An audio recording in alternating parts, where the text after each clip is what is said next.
history. Test one. The kids who rely on SNAP, the Nutrition Assistance Program, they may not quite understand it, but make no mistake about it. What we're about to do in the next few minutes here will have a profound effect on their lives. Hi, everybody. Gloria Moraga here. I'm breaking in for a live report because they're doing it. The House is voting on the budget right now, and they're doing some closing statements. And let me just be quiet. Let me turn up the. We and our kids and our grandkids are Turn up the mic. saddled with even more debt to afford tax cuts for those who need them the least. This is not just bad economics. I believe it is immoral. I would remind us the Congressional Budget Office just last week found the final analysis of this bill, when all of its component parts are summed together.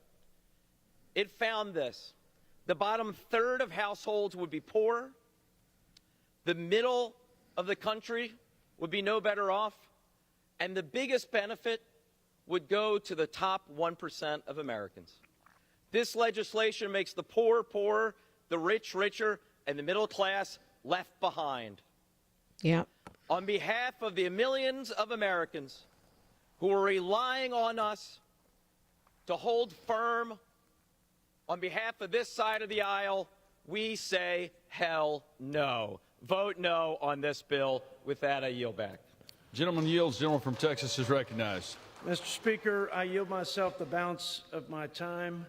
I want to start by thanking my good friend and ranking member, Mr. Brendan Boyle. I've been listening to the Republicans, and they're just lying. They're lying. They're all such liars now. I now. mostly appreciate his friendship. We convene here before the 4th of July. I think it's worth recalling those unalienable rights that sparked this American experiment. As they build concentration camps. Our founders built this republic on the a lot of the money in this budget is going to concentration camp our own dreams. construction. That promise only thrives when government stays in its place, preserving liberty, not suffocating it with unchecked regulation and unbridled spending. This legislation reclaims that founding promise. I'm turning him down.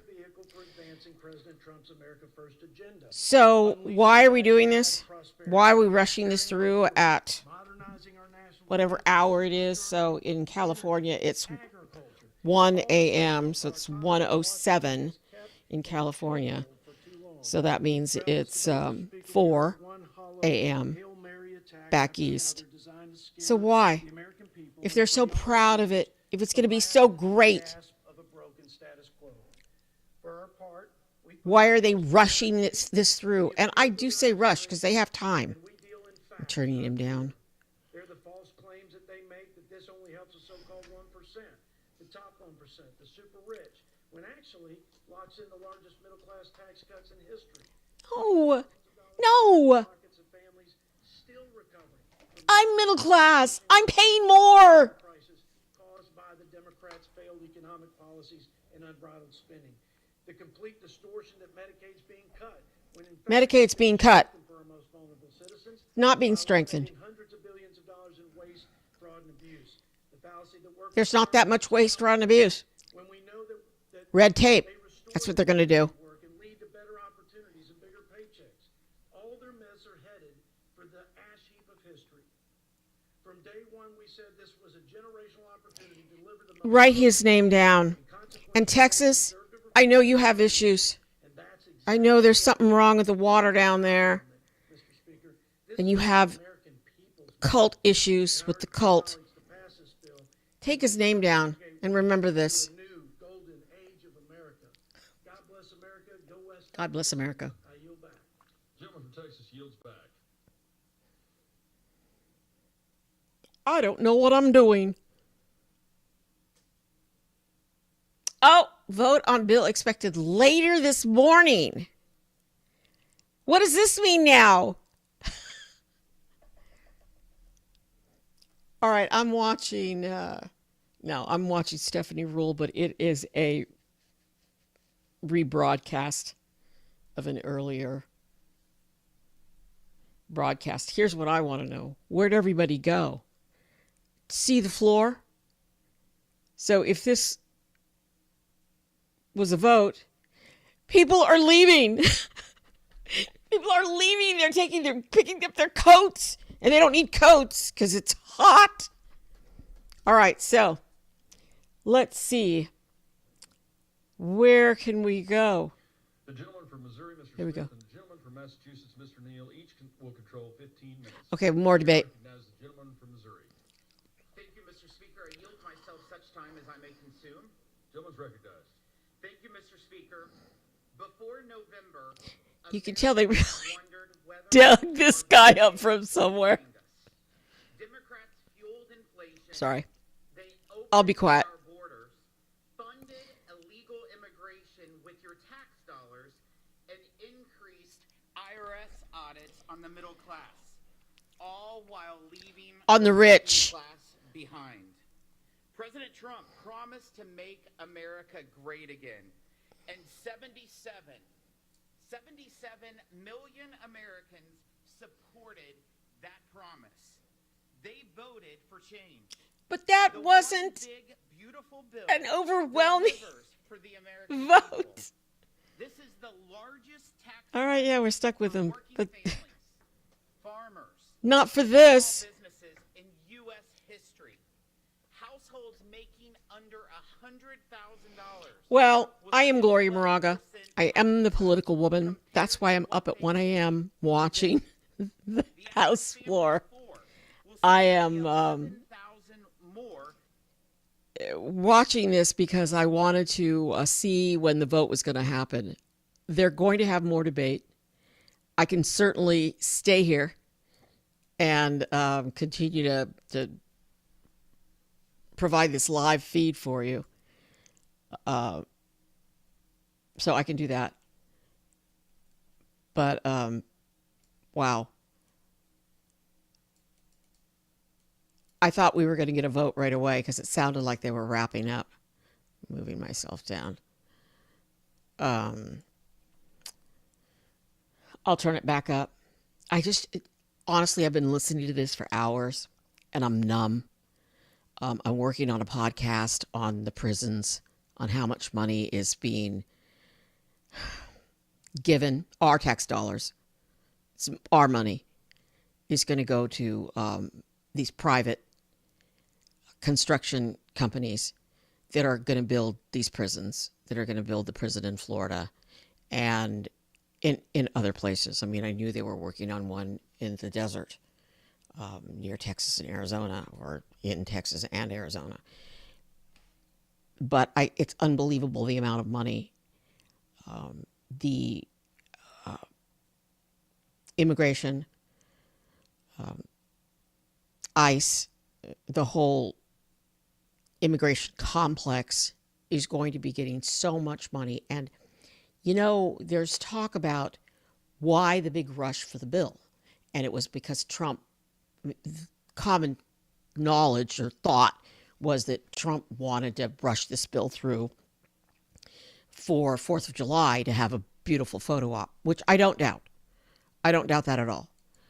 But another reason is that Trump is that ICE is out of money, that they have overspent, and that they have no funds, and they're robbing other budgets.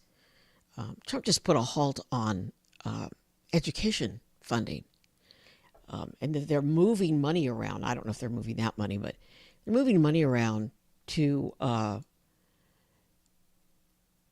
pay for all these ICE raids and to pay for all of these. I mean, they look like mercenaries to me.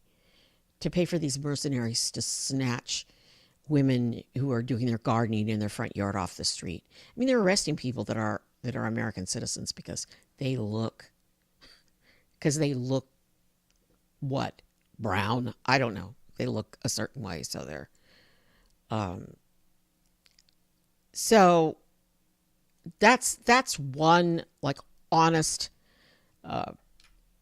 concrete reason that they're rushing this through. They need that money to continue violating human rights in this country and building the concentration camps. And if I ever thought that I would be saying this, no, I never did. Yeah, I muted it because I couldn't stand that guy. Let's hear what the Democrat has to say. A lot of places tonight, or this morning, I should say, why don't we visit reality? Here's the reality, because we're going to talk about facts for the next 15 minutes on our side. So one thing you can understand very clearly, the Republicans in the House surrendered to the Republicans in the Senate. And once again, when the going got tough, both institutions surrendered to the president. This bill became worse along the way when it was already a pretty bad product. So, in terms of expertise, let's reject I need a what the Diet Congressional Pepsi. Budget Office says. Let's reject what the Joint Committee on Taxation might have to say. And of course, when the going gets tough, let's blame the Federal Reserve Board because of interest rates. So under this bill, here's a fact, Mr. Speaker. If you made $1 million last year, you're going to make a plus of $96,000 in the next tax filing season. That's a fact. But here's the real fact and the scam that's being presented to the American people with this legislation. So if you made under $50,000 last year, you're going to get 68 cents a day in terms of your tax relief. The Senate was too generous. They were at 73%, so the House wanted to go back to, on the Republican side, 68 cents. Here's the real kicker. For a party that has preached fiscal rectitude that I've listened to in all my years here, voting for the balanced budget amendment, taking up all of these pursuits in terms of fiscal rectitude, they're borrowing $5 trillion additional dollars to pay for a tax cut for the wealthiest amongst us. $5 trillion is being added to the debt. I call attention to that because they're taking away health insurance from poor people. Hospitals are going to suffer. Medicare is going to be And cut. close. The child credit will leave out the poorest, and seniors are threatened with much of the necessities of everyday life. SNAP, Medicaid, Medicare, and the ACA are all about to be gutted in the name of a tax cut for the wealthiest amongst us. I preserve the balance of my time, Mr. Speaker. Reserve. Gentleman from Missouri is recognized. I yield 1 minute to the gentleman from Tennessee, Mr. Kustoff. Gentleman from Tennessee is recognized for 1 minute. Thank you, Mr. Speaker, and I want to congratulate the leadership of Chairman Jason Smith getting this bill to the floor. I rise today, Mr. Speaker, to speak in favor of President Trump's one big, beautiful bill. Here are the facts, Mr. Speaker. If Congress fails to pass this bill, taxpayers across the nation will get a big tax increase. In Tennessee's 8th Not congressional true. district, the A, average household B, would face we a have time to fix it and not 26% hurt so many tax people. hike. We have This would time be to fix it catastrophic for and take some families, of the money for out farms, and for of small the businesses ICE across budget the nation. so we can This stop bill building not these only prisons, stops these this massive concentration tax camps. hike, but it will reduce taxes for Americans nationwide and turbocharge our economy. Right. When Americans voted I got to last turn it down November, for that. They voted You know, for these policies. you know what they're put saying? forth They're saying by what President Trump and House Republicans. George Bush or what other Republicans said, that we're going to all benefit because we're going to give these tax cuts to business and the rich, and then it's going to trickle down. Remember, trickle down? It doesn't trickle.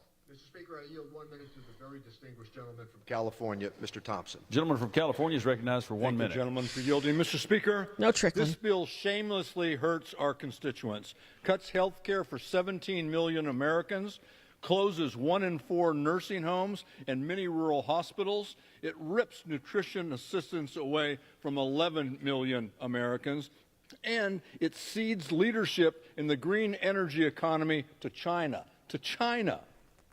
Raises energy bills for hardworking China's Americans. gonna kick It our cuts ass. Pell Grants for millions of students. It adds $5 trillion to our national debt, to give a tax break to billionaire donors who don't need the help in this environment. $5 trillion added to our national debt. It pushes the American dream out of reach for millions of working class Americans. Every member who votes yes will forever carry the shame of betraying hardworking Americans and put our kids and our grandkids in great, great debt. I urge a no vote on this bill. It's bad for our constituents. It's bad for America. It's bad for our future. And I yield back. Gentleman yields. Gentleman from Missouri is recognized. I yield 1 minute to the gentleman from Nebraska, Mr. Smith.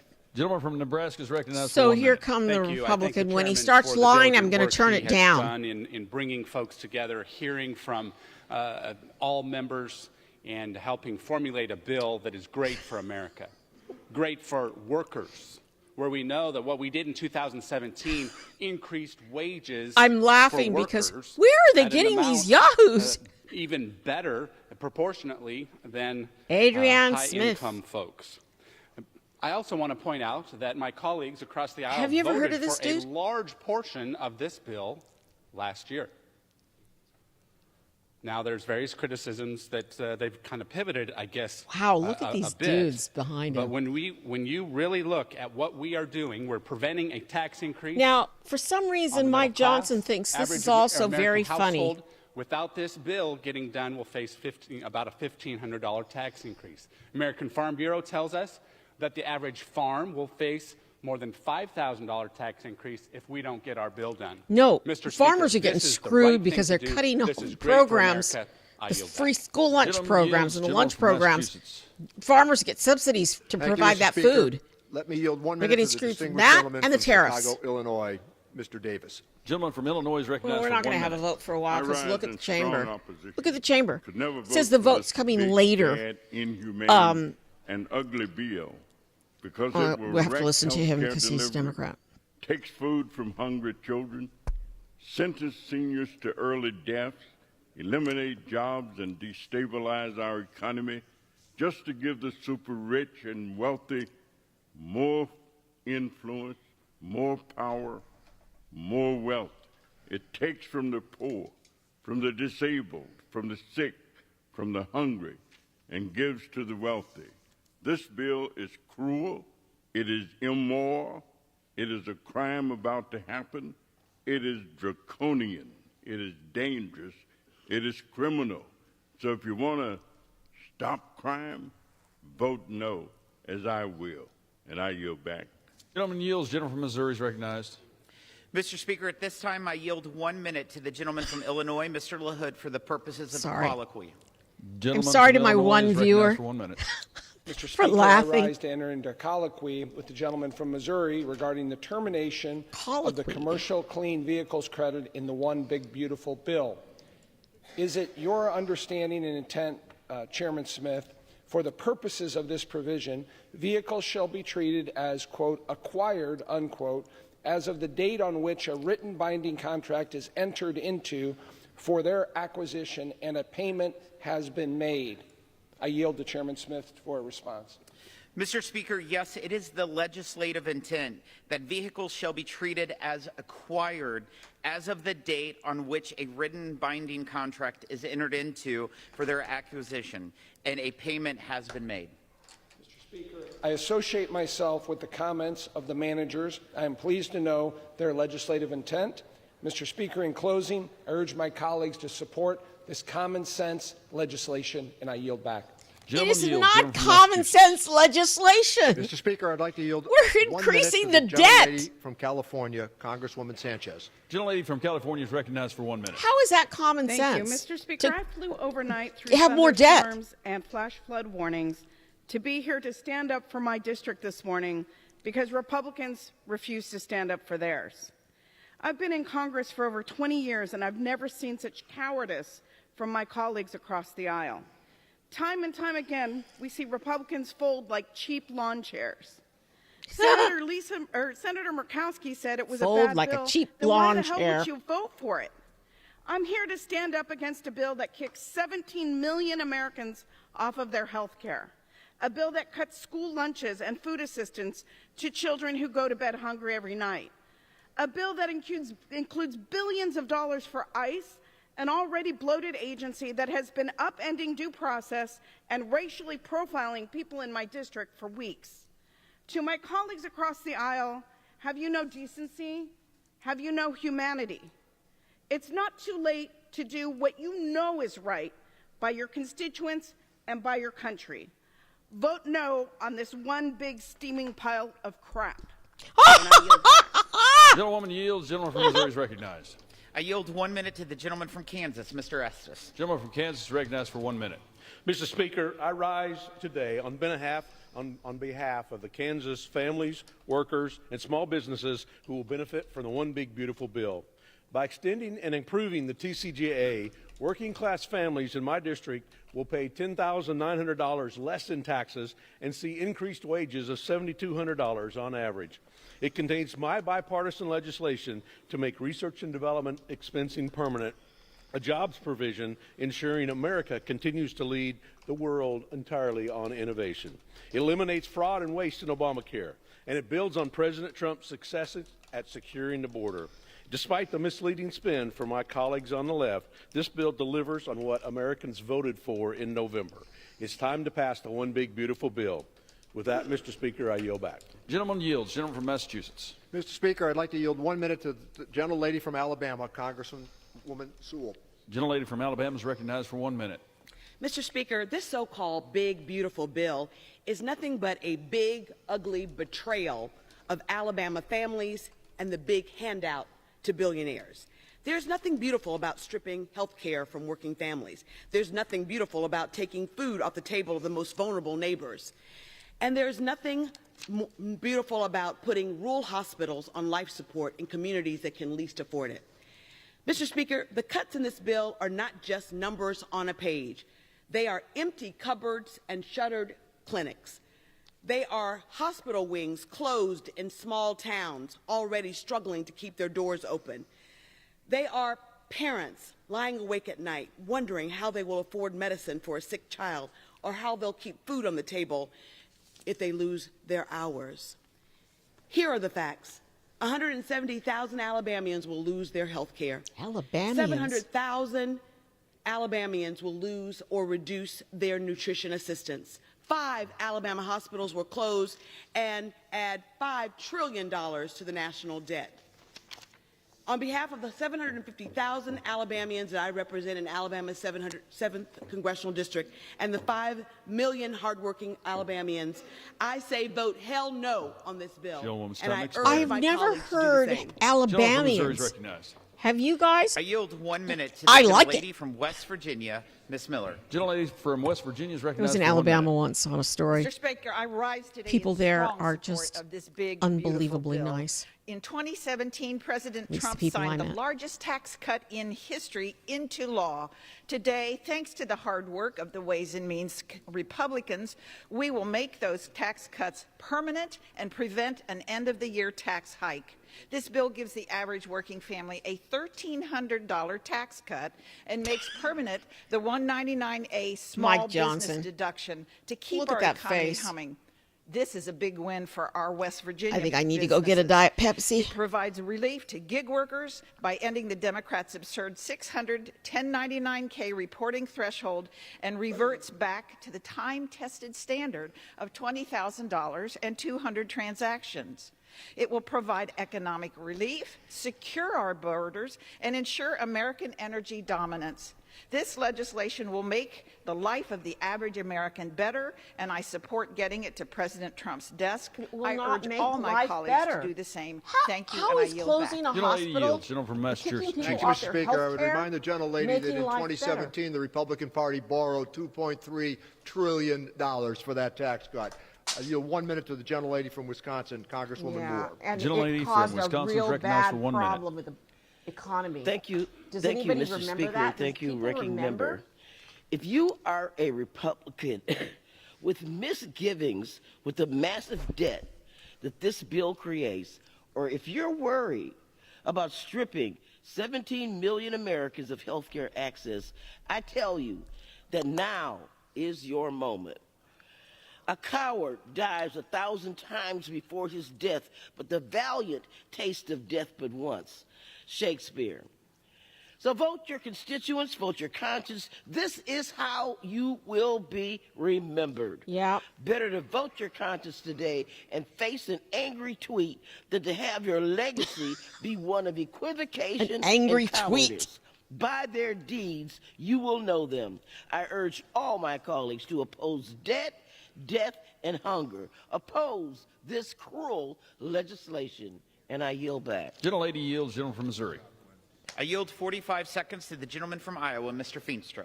Gentleman from Iowa is recognized for 45 seconds. Oh, boy, look at this guy. President Trump's He's one gung-ho. bill will dramatically grow our economy and reduce our deficit. It's the largest tax cut in American history for families, farmers, workers, and small businesses. Yeah, good This luck bill will enjoying help it our Main Street without businesses grow, health care. invest, hire, and increases the But we'll have exemption some for the nice death prisons. tax, which will help save 2 million family farms. Additionally, this legislation fully funds the border Farmers wall, are hurting. We're hires going to more have to do ICE a and Border bailout like Patrol we did agents, last time. and creates American They had a bailout energy farmers last independence. time, you know. We must pass this bill to unleash economic growth and rural prosperity. Let's make President Trump's one big, beautiful bill the law. And that this has to be the stupidest name in the history of mankind. Not just the history of the United States, the history of mankind. From Connecticut's recognized for 1 minute. Oh, this is going to be good. Okay, I'll be quiet. My House Republican colleagues, have you no shame? This bill hands $4.5 trillion in tax cuts to billionaires and the biggest corporations. It takes health care away from 17 million Americans. People will die. 42 million Americans will go hungry. This bill triggers $500 billion in Medicare cuts. It increases the budget deficit by $3.3 trillion. President Trump and House Republicans have abandoned their promise to lower the cost of living. They are making it worse. To my Republican colleagues, have the moral courage to oppose this bill. The consequences of this vote will come due. They will not wait until next November. It will come tomorrow and every day after, and every phone call and letter that your office answers when your constituents tell you they cannot find health coverage or afford groceries, and they ask what you have done to help. And I hope you have the moral courage to tell them the truth, that you did nothing. Vote no, and I yield back. Gentlelady yields. Gentleman from Missouri. 47 seconds to the gentleman from Indiana, Mr. Yakum. Gentleman from Indiana is recognized for 47 seconds. Oh, no. Thank you, Mr. Chairman. Mr. Speaker, I rise in strong support of the One Big Beautiful Bill. President Trump inherited a disastrous open border policy from the Biden-Harris administration. No, there were more There were nearly people being 9 deported under million Biden than there encounters are at the under southern border Trump. President Biden. The border More than is the last secure now. 15 years I'll give them that. behind. You can plainly Nobody see the wants to difference come between here the first anymore, 5 and months that's of why we President have Biden and the first 5 months we have of President Trump on this chart. As it turns out, all we problems really needed was a with new people president. unable to And now fill the One Big jobs. Beautiful Bill will permanently secure the southern border. It completes the wall, funds thousands of new border agents, and equips them with the cutting-edge tools that they need. We're going to I be urge my spending colleagues so to vote much money yes, on this because border security is to national build security. prisons. Mr. Speaker, I yield back. It's Gentleman shameful. yields. Gentleman from Massachusetts. You should Speaker, be I yield ashamed. 1 minute to the gentlelady from California, Congresswoman Chu. Gentlelady from California is recognized for 1 minute. This would be good.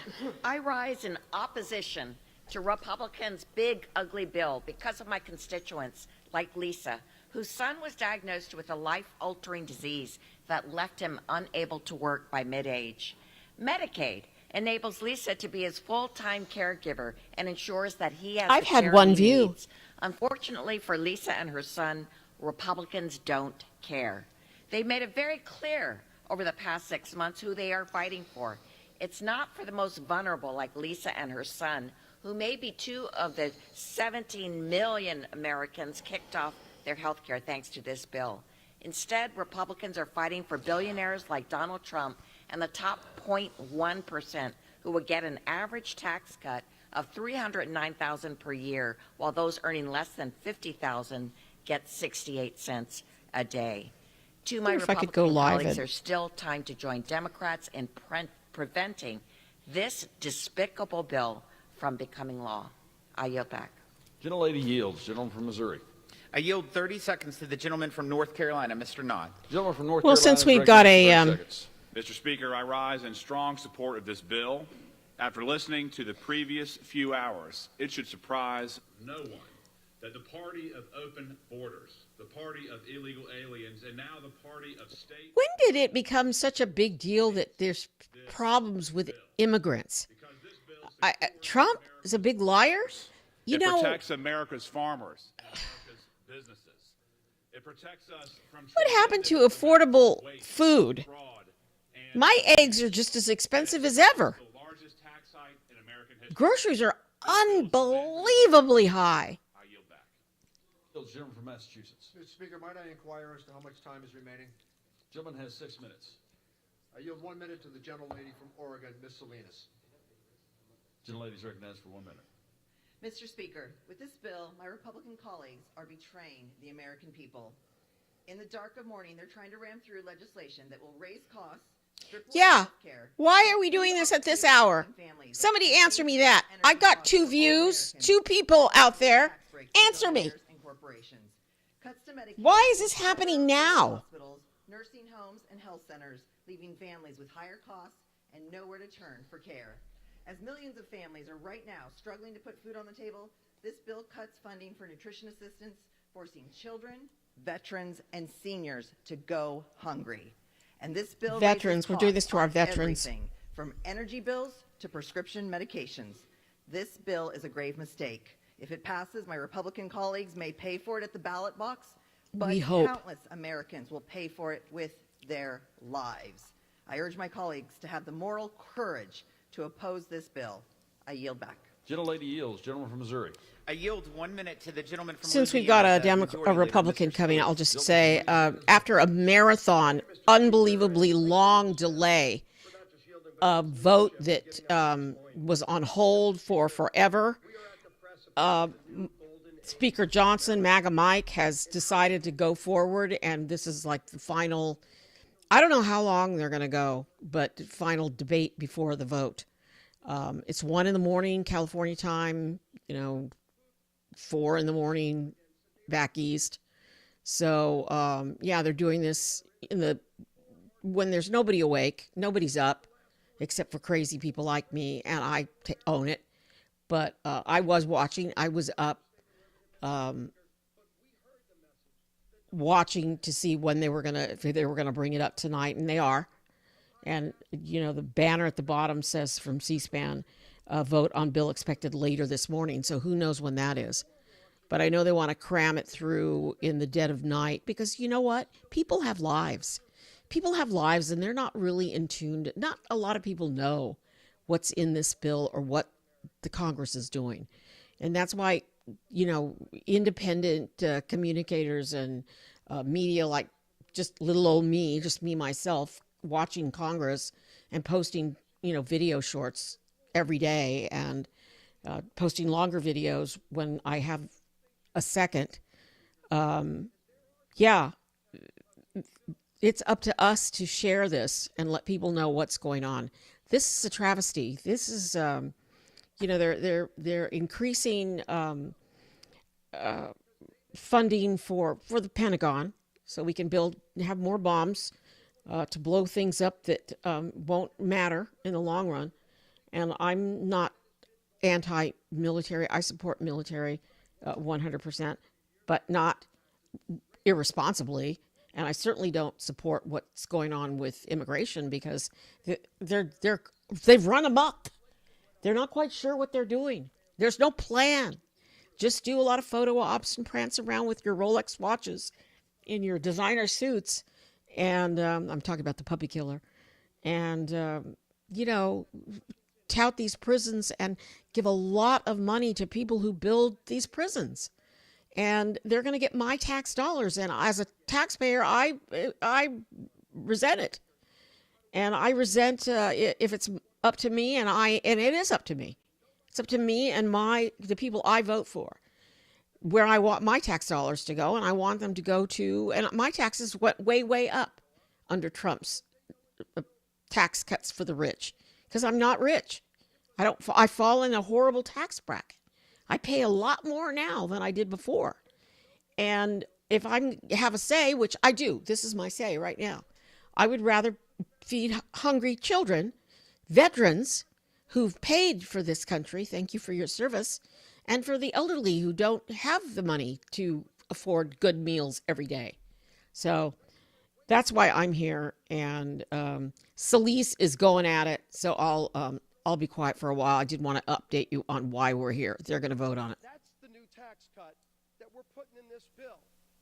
And so you would say, well, then how could the other side possibly vote against that? But, Mr. Speaker, they are. Because he doesn't know what he's talking about. I'm sure he's wealthy, so he doesn't have to worry about it. He's got health care. He doesn't have to worry about it. They're rich. They're getting cutbacks. They're getting money from the wealthiest people in the country and the world. So, yeah, so he doesn't have to worry about it. That's right. Billionaires aren't even allowed to be eligible for that tax break. Oh, you know what? Shut up. Yes, they are. The corporations are getting it. That's how the billionaires are getting it. You know, Amazon's getting it. They're giving them tax breaks. It's like they're just lie. Every Democrat has bragged over here that they're going to vote against that. They don't want that waitress to get that money back. Oh, okay. And the money the waitress is going to get, it's going to be wiped away by not having health care. She maybe wants to put together a college fund for her kid. Maybe she wants and there's caps on the tax breaks for waitresses and tips. Then they're going to expire. And guess what doesn't expire? The tax cut for the billionaires. Doesn't. It's permanent. Sorry, it's not a billionaire again. It's that shift They're such liars. Overtime. Not the billionaires. Person that's showing up at the factory, making stuff in America, who's paying taxes on the overtime, but they're away from their family, and they're looking at that check. I don't know why I'm letting chart him off. Extra hours, and they're trying to make ends meet for their family, and they go, geez, I've got to get all that extra money back to the government. Is it worth being away from my family? And we say, you know what? Yeah, normal. Poor people are getting screwed by this. If you work overtime, you're not going to pay taxes on that overtime. Somebody making $60,000 a year, not the billionaire. Say billionaire enough, and maybe that shift worker won't know what you're doing, but Mr. Speaker, they do know. They do know what's about to happen, because everybody's watching this vote, and that's a good thing, because that shift worker deserves that extra money back. Might it seem a lot to somebody who deals with billions and trillions of dollars up here in Washington? Oh, he's such a man of the people. 30%? He is. This guy's really scum. And just thinks if and you know double why. the size of an agency over 5 years, somebody's going to pay for that. Well, you know who's paying for it? That hard-working family. You know, we clean up waste, fraud, and abuse, and it's been mocked by the other side. They think it's cool to mock. You know, the whole waste, fraud, and abuse thing? Root out waste, fraud, and abuse. Let the other party, Mr. Speaker, be the defender of waste, fraud, and abuse in Washington, but we're cleaning it up in this bill. USDA has pointed out that there's about $10 billion a year in waste just in the SNAP program. Fraud, improper payments. Not going to children that you hear about on the floor and not all these other. It's going to improper payments, to fraud. $10 billion a year. But, Mr. Speaker, when you hear about the billionaires and you say, well, how could anybody vote against this bill? Think about what a no vote means.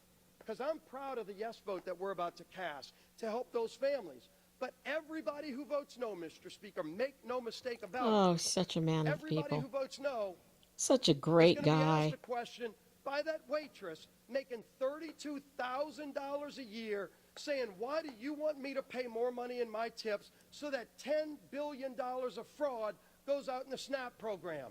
Because you voted against cleaning it up, and you voted against no tax on tips. That's the no vote.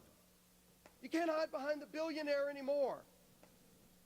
You're going to have to face the reality, Mr. Speaker. Oh, he's going to get an extra cheeseburger at Mar-a-Lago for all these lies.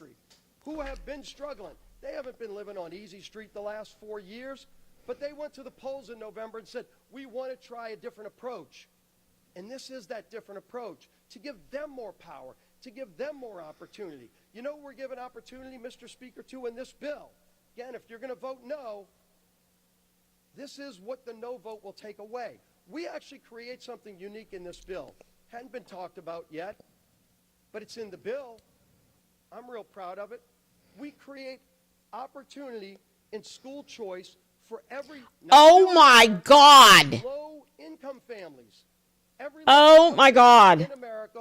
This is where he decided to go. School choice. Wow. Go to the school of their choice if they're in a failing school. You know who benefits from school choice? Rich people. Yeah, just listen. They deserve that every other kid in America can have. If somebody They can give afford it, they can go to a private school. But if that low-income family poor people can't afford to send their kids to private schools. There are no private schools that are going to take a poor child with no funds, with no way to get to the rich school, with no way to, with parents who work 2 and 3 jobs. Yeah, that money's going to go to private schools for school choice. It's going to go to like individuals, and only rich people can afford to send their kids to private schools. So I know about private schools, all right? And they're not, school choice is not for low income, even middle income, unless you've got enough money to pay the tuition. Because school choice doesn't pay for all the tuition that goes with a private school. And what all it does is it hurts public schools so that poor children who have to attend public schools aren't benefiting from the money that should be helping all children in this country get an equal education. That's not because we'll be producing more. We actually have lease sales wrong. in this bill for once, so we can produce. I might log out here since this is going to drag on for quite a while, so I can go over to TikTok and do a live shot there, and then come back when they're getting closer to a vote. Was able to sell their oil on world markets thanks to the previous administration. That party's over. And This when guy America starts is producing more really energy, not only does it help lower the a price bad dude. for families here in America, not only does it create great jobs. I'll say no more. Great jobs here You in can America, Google it. but all the bad guys around the world, Russia, Iran. Oh, you mean Venezuela, Russia that your we're country, helping right now? They're not going to have a cartel-like exclusive license on global energy anymore, because America's going to be back in the game. Let's get this country back in the game. Let's get this country back on We're not going to be in the game. We don't want to be in the game anymore. Trump doesn't want us to be in the game. This is supposed to be about America first, Steve. There's going to be more opportunity than you've ever had. That's why we're not in the game. If you're disabled on Medicaid, That's right now, you're already being crowded been out of these decided. programs by people turning down work. Able-bodied people, 35-year-olds sitting at home playing video games. No one's at home playing video games. Go get a job. That's right. And by the way, that's a good thing for them. I mean, there might be Their some mom people doesn't playing want them video sitting in the games, but basement you know, playing video usually games we like to play anyway. late at night. But now it no longer will be crowding out You know, when there's Medicaid for the truly needy people who deserve it. a lot of people The available disabled who people to will play not who be getting work. crowded out of those programs. By It's people like, who I don't can know why actually they go always get have to job, knock and there are video gonna be games. A lot of great jobs, Mr. You know? Speaker. A lot of great jobs. There's in this nothing wrong with country. playing a video game. America's coming back. You can vote no all day long, and you can hide behind billionaires all day long, but we're going to keep moving forward because this country doesn't sit down in the fetal position. America's ready for a rebirth, and we're No, going we to help deliver it. rich President people. Trump is at the helm now. It's a new day. Oh, World boy. leaders know it. The bad guys World know leaders around the know world. it. They can't It's stand no him. hardworking families who have been waiting like, for this relief they for hate a him. long time are finally going to realize They won't even help shake his is on the hand. way because He Republicans ran. in Congress. Any Democrats He that ran want to from join, the- Mr. Speaker, are free to, but they're bragging that they don't want to be a part of From this. the Canadian But you know get-together. what? The hardworking families of America are hungry. I don't know what world hungry these people for live this in. kind of change. Take power away from Oh, what am I Washington, doing right now? Give it back to the Listening people, to them and playing a watch video what game. happens. Great things are ahead for this country. Greatest country in the history of the world. We are finally going to give and restore that great American dream and that hope for those families who have been waiting way too long That help is coming. We're going to pass this bill. President Trump's going to sign it. It's going to be a great. And it's going to be a disaster for us all. Mr. Speaker, I yield back to balance my time. Yes. Oh, horrible man. Gentleman yields. Horrible, horrible. From Massachusetts. Ew. Gentleman from Massachusetts. Mr. Speaker, I yield myself 1 minute. Gentleman's recognized. I can't wait with the Republican Party to meet that waitress who's making $32,000 a year and tell her in this tax bill the Republican Party just gave her 68 cents more a day. Because that's the reality of what this tax bill is about. But we could also say in the next 68 cents a day. Last year, you're going to get $96,000. This is a fact-free argument. They're making this argument out that the person at the bottom is going to do well in contrast to the person at the top. There's simply no factual basis to that. And by the way, the party of fiscal rectitude, they're borrowing $5 trillion to pay for a tax cut for the wealthiest amongst us. I yield back my time here. Yeah. Will the gentleman reserve? I reserve. Gentleman reserves. Gentleman from Missouri is recognized. Mr. Speaker, I represent one of the poorest congressional districts in this country, and I can tell you this Mr. Personality are for those working families, those small business owners, those farmers that are doing everything they can just to get by. I don't trust this guy. Do you? The millionaires and the billionaires. How many waitresses who are tipped are billionaires? How many billionaires work hourly jobs and overtime? None. I reserve. It doesn't, that doesn't even make any sense. I yield 30 seconds to the gentleman from Virginia, Mr. Byer. Gentleman from Virginia is recognized for 30 seconds. Mr. Speaker, from the Gospel of Matthew. Oh, I no. was hungry and you gave me food. I was thirsty and you gave me drink. I was a stranger and you took me in. I was naked and you clothed me. I was sick and you visited. Yeah, we had I was you. in prison and you came unto me. Inasmuch as you've done it unto the least of my brothers, you've done it unto me. Mr. Speaker, the bill before us takes food and drink from the mouths of the poor. It takes health care from the sick. And a vote for this bill betrays these gospel teachings. And in our heart, all of us know it. Oh, what a dear man. Oh. Gentleman from Missouri reserves. What a nice man. Gentleman from Massachusetts. How much time is remaining, Mr. Speaker? 3.5 minutes. I yield 2 minutes to the distinguished minority whip, the gentlelady from Massachusetts, Ms. Clark. Gentlelady from Massachusetts recognized. Thank you, Mr. Speaker, and I thank the ranking member for his leadership. As we are here in the early morning hours, 60% of the families in this country cannot afford the basics. 60% of Americans cannot afford that first rung of the American dream. This is an existential failure of the wealthiest nation on earth.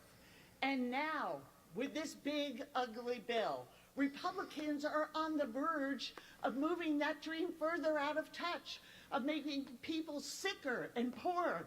We hear the message. If you do not have great wealth, you do not matter to the GOP. If you vote for this cruel monstrosity... Oh, but the prisons are going to get built. Families to And they're going to say, oh, I'm having such a good year. Veterans in this That's what they're actually to saying. hunger. You are condemning children to sickness without treatment. You are voting to enrich billionaires at the expense of what makes us American. Our freedom to build a better life for our families. The American people overwhelmingly oppose this bill, and they will not forget if you sell out their freedom this Independence Day. I yield back. Gentlelady yields. Gentleman from Missouri. Yeah. I reserve. Gentleman from Missouri reserves. Thank you, Mr. Speaker. I yield 1 minute to the distinguished Democratic leader, Mr. Jefferies. Oh, here we go. Oh, this is going to be good. Leaders recognized. I don't know why times. Mouths of children, seniors, and veterans, and rewards billionaires with massive tax breaks. Every single Democrat stands in strong opposition to this bill because we're standing up for the American people.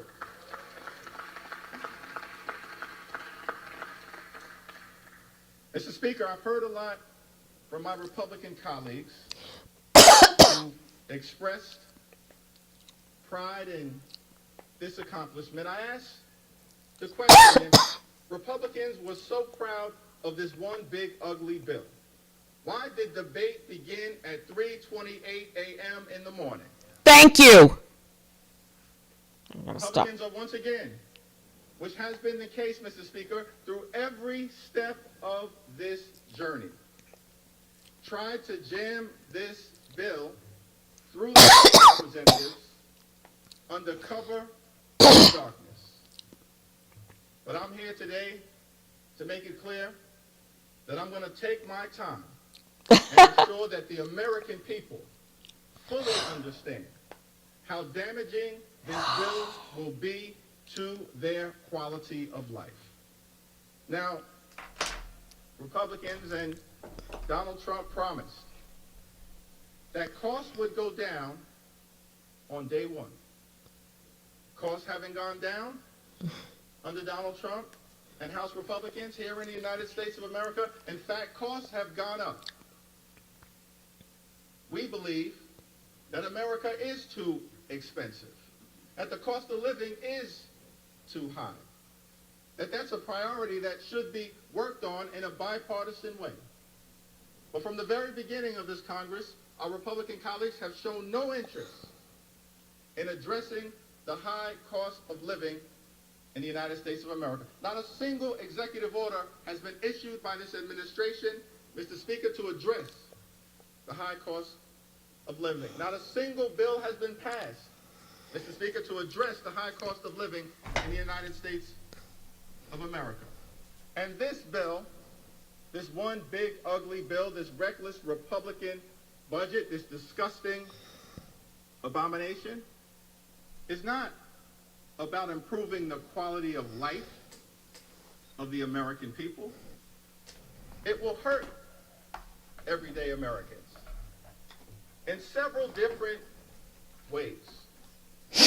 This bill represents the largest cut to health care in American history. It's an all-out assault on the health care of the American people.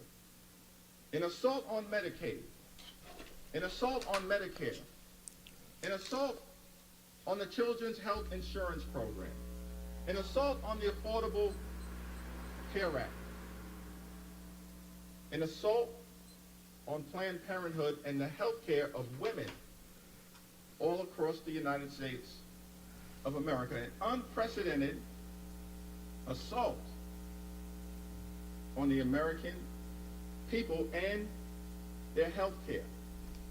Almost $1 trillion in cuts to Medicaid. This runs directly contrary to what President Trump indicated in January, which was that he was going to love and cherish Medicaid. Nothing about this bill loves and cherishes Medicaid. It Medicaid. Yeah. It guts Medicaid in a way it's going to hurt children. They've wanted to do this for years. Hurt seniors. Hurt people with disabilities. Hurt women. Hurt everyday Americans. Hospitals will close, including all throughout rural America, Mr. Speaker.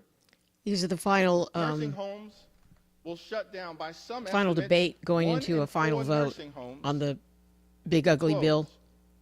As a result of this one big ugly bill. And community-based health clinics, which are the lifelines in neighborhood after neighborhood all across this country, in urban America, in rural America, in suburban America, in small town America, in the heartland of America, will not be able to operate. And as a result of the lack of health care that will result directly from this one big ugly bill, people in America will die. Unnecessary deaths. That is outrageous. It's disgusting. That is not what we should be doing here in the United States House of Representatives. Not what we should be doing. In addition to the cuts to Medicaid, this bill will result in the largest cut to Medicare in American history. By some estimates, more than $500 billion in cuts to Medicare as a result of the Republicans' one big ugly bill. This bill will also result in a devastating blow to the Affordable Care Act. That's no surprise because since 2010, Republicans, Mr. Speaker, have been trying Yeah, they've wanted to do this for gut years. and destroy And the why? Affordable Care Act. Why? Why And don't as a they want result health care of the for damage people? that is done to the Affordable Care Why Act is in it? this Why do we want legislation, concentration camps and not health care for millions Americans? of Americans How does make will America lose their great health care. again The without assault health care? How does that on work? health care in this one big ugly bill will result in more than 17 million Americans losing health care in the United States of America. Shame on the people who've decided to launch that kind of all-out assault on the health and the well-being of everyday Americans. That's not what we should be doing here in the United States. No, House it of isn't. Representatives. It is not what we should And be doing. because of the Well, look what we could be doing. We could cuts be doing so many great that are made things. to health care in this just a one big waste. ugly bill. People with private insurance all across America are going to experience increases in their premiums, their co-pays, and their deductibles. Millions of Americans in every corner of this country, an all-out assault on health care. That's a very different vision, Mr. Speaker, that Republicans have working hard to take health care away from the American people than our vision, because we believe, as Democrats, that in the United States of America, health care should not simply be a privilege. Health care is a right that should be available to every single person in the United States of America. Yeah. This bill is an get it. all-out assault on the health care of the people of the United States of America, hard-working American taxpayers. These are the people we should be standing up to work hard to lift up. But instead, they're victims of this legislation. Hospitals will close. That impacts everybody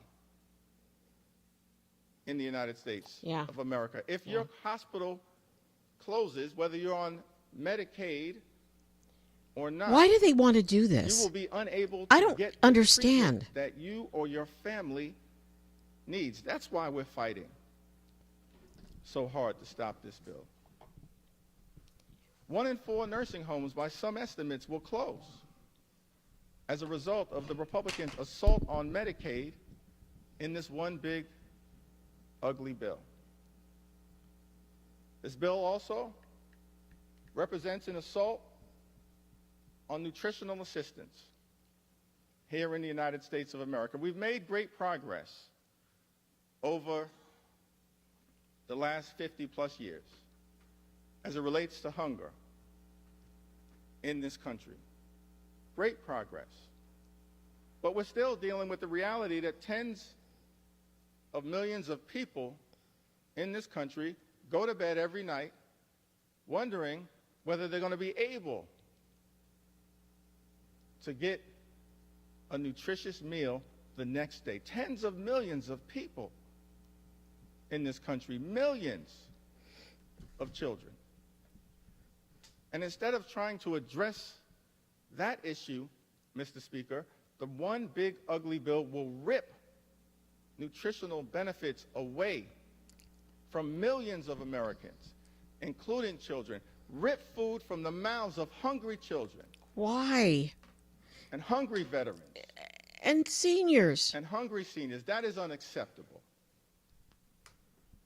That's one of the reasons why we stand in strong opposition. This is America. We're going to spend more money this one big, for ICE ugly to arrest Americans. Republicans promised to address the high cost of living in the United States of America. We believe that the cost of living is too high. Housing costs are too high. Oh, man, Grocery it's just costs sad, are too man. high.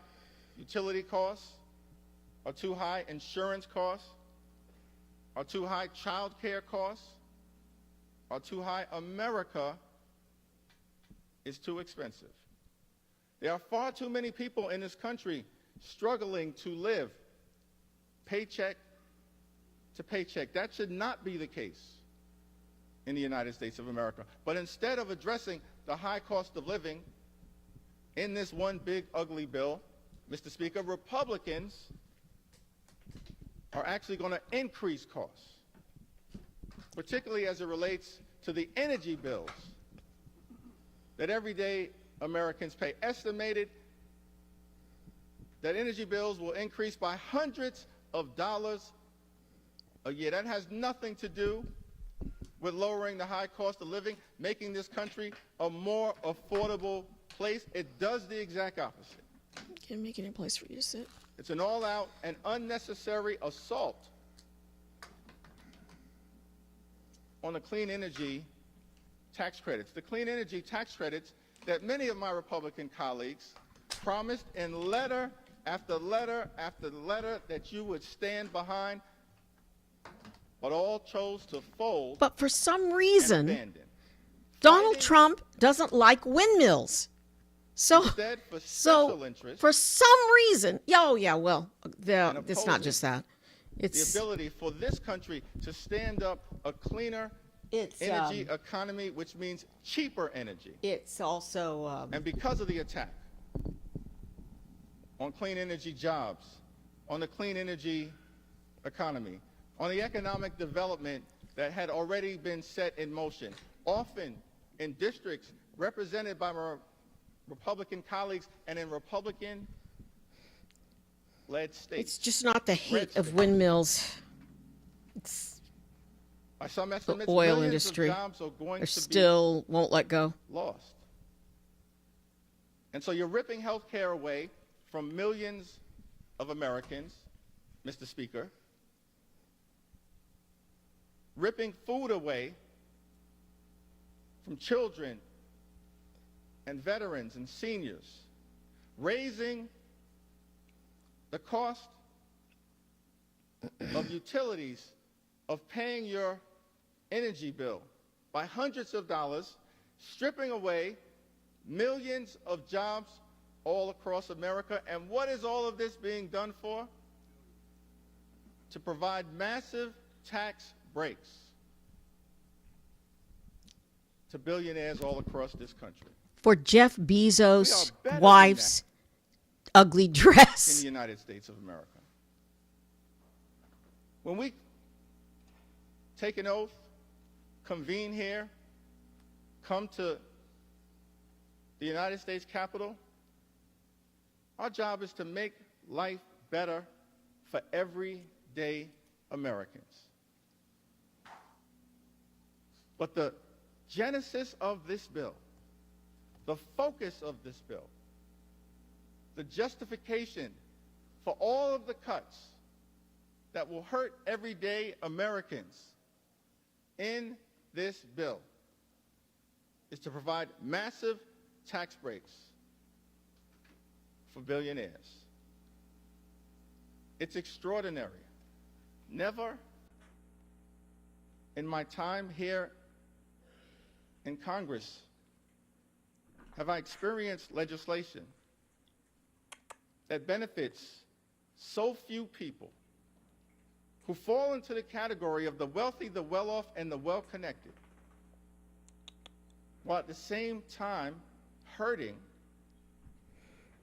everyday Americans, that we should be fighting hard to help. Now, all of this apparently is being rushed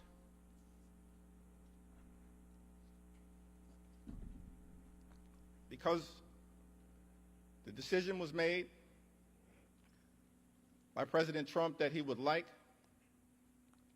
to get a bill done by the 4th of July. What does the 4th of July have to do with this one big, ugly bill?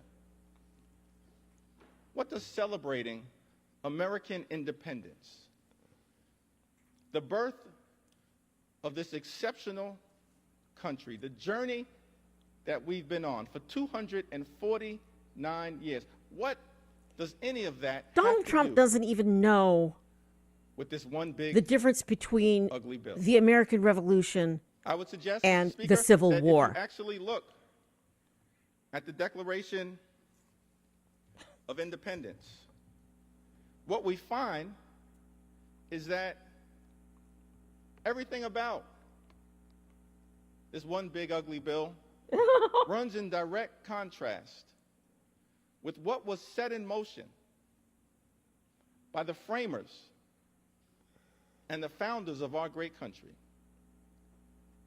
Of course, the Declaration of Independence, that's very true, authored by Thomas Jefferson, makes now he's going to quote the famous statement that we hold these truths to be self-evident, that all men are created equal, that they are endowed by their Creator with certain unalienable rights, that among these are life, liberty, and the pursuit of happiness. Mr. Speaker, I want to lock in for just a moment on that aspirational objective, the pursuit of happiness.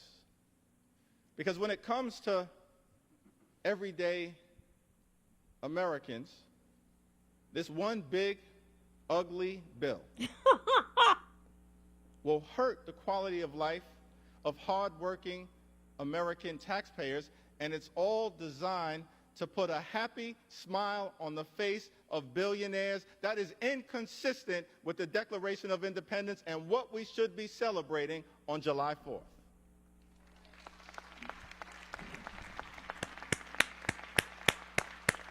Hear, hear.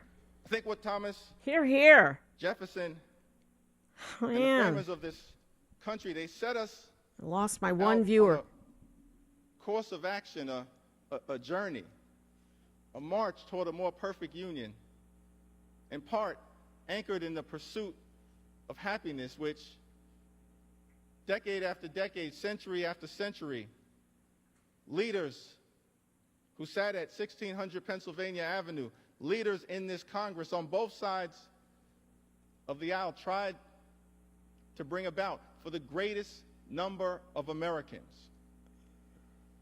But that's not what this one big ugly bill is all about.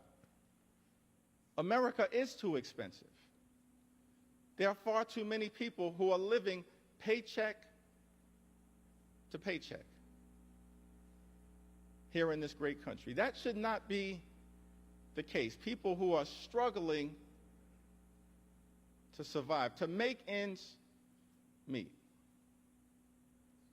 Mr. Speaker, imagine a country where everyone can afford to live the good life.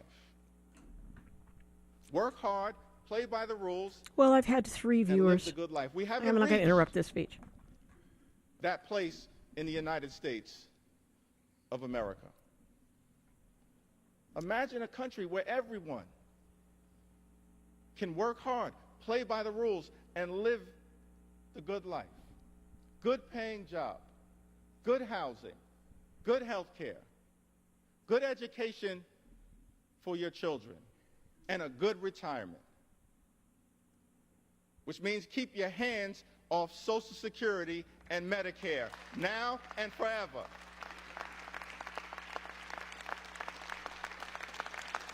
Now and forever. We want a country where every single American can afford to live the good life. Good paying job, good housing, good health care, good education for your children, and then a good retirement. And we know that in the United States of America, to unlock that quintessential American dream, living the good life, you have to work hard and play by the rules. But the challenge that so many Americans have right now in this country is that they're doing those two things. They're working hard and they're playing by the rules, but they're unable to experience the great American dream. They're unable to get to that third leg. They're unable to live the good life. And that's what we should be focusing on here in the United States Congress. Not gutting Medicaid, not ripping food out of the mouths of hungry children, not rewarding Just wanted to do it. billionaires with massive tax breaks. How can you prepare to celebrate legislation that will undermine the quality of life of everyday Americans? It's not just a hypothetical. It's not just hyperbole. It's not just hype. It will happen. Everyday Americans will be hurt by the one big ugly bill. We're here on the floor of the House of Representatives debating legislation in the middle of the night with millions of Americans having gone to sleep anxious about what would happen. Here on the floor of the House of Representatives, understandably concerned that their voices have not been heard in this debate, that their pleas for compassion have been overlooked. Many of my colleagues, Mr. Speaker, on the other side of the aisle have chosen not to hold town hall meetings, not to hear from the voices of the people that you're privileged to represent. But we've embraced the American people. We haven't run from the American people. House Democrats will continue to run toward the American people and lift their voices up. Lift their voices up. And so, Mr. Speaker, I'm going to take a little time to share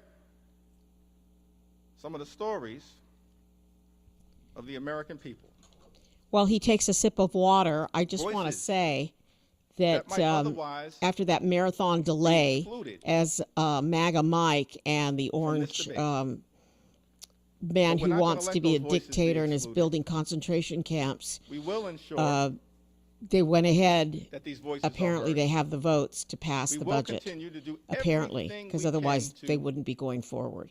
And these are the speeches, the debate prior to the final vote. So the final vote is coming up. And I went live with it just to make sure that everybody knows that this is happening, and so that you can share when you see this. So here is Minority Leader Hakeem Jefferies, who's been great. I now qualify for Medicaid.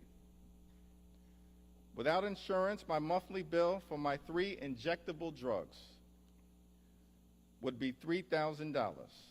He's telling stories of people who are worried. A year. And that doesn't include any of my other meds or my medical appointments. Who has that kind of money? That's Charles, who lives in Alaska, district represented by Congressman Nick Begich. Medicare and Social Security keep me alive. I'm surviving on about $13,000 a year. Oh, man. Most of it from my Social Security checks. That's just enough to afford my rent, utilities, and food. Without Social Security, I would be homeless. And if Medicare did not pay for my medications, if I had to pay full price, I wouldn't be able to survive. There are so many other seniors who are in the same boat. Without these programs, seniors like me would die on the street. That's Paula, who lives in Arkansas's 2nd Congressional District, represented by my colleague, Congressman French Hill. My son is a 25-year-old young adult with profound nonverbal autism who needs 24/7 support. Our family has relied on Medicaid from the time he was 2 years old, when he began early intervention services. At 3, when he was diagnosed with autism, a private health insurance denied him coverage for his pre-existing condition. Medicaid stepped in to provide health care. From that point until today, home and community-based services through Medicaid have been vital to our son's health and well-being. Medicaid also helped his school district pay for medically necessary therapies at school. Our son is thriving and healthy, and our family can support him at home because of Medicaid. That's Robin. She lives in Arizona's 1st Congressional District, represented by David Swiker. These are stories from everyday Americans who've written to us to say to this Congress, stand up for our health care, Mr. Speaker. Don't stand up for billionaires. Stand up for everyday Americans, for our health, for our safety, and for our well-being. Gwendolyn from Arizona, she also writes, she says Medicaid is the difference between my son being healthy, happy, cared for, and social, versus being at home with aging parents who struggle to physically provide the care that is required daily. Medicaid funding means my son receives the incontinent supplies he needs, the internal feeding supplies he needs to live, and medications that his primary insurance won't cover. Medicaid matters because without it, my son and millions of others like him may not survive. Let me speak directly to Gwendolyn from Arizona. Her representative may not be fighting on your behalf. As House Democrats, we're here to say to you, we agree. Medicaid matters, and it must be preserved. It must be preserved. Because Medicaid matters to millions of people all across this great country, to children, to seniors, to people with disabilities, to women, to families, to people in every corner of the United States of America. Yes, Gwendolyn, Medicaid matters. And if your representative won't fight for it, we will.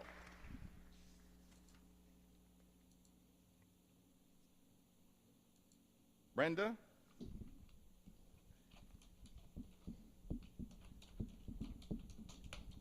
Says to us, my youngest child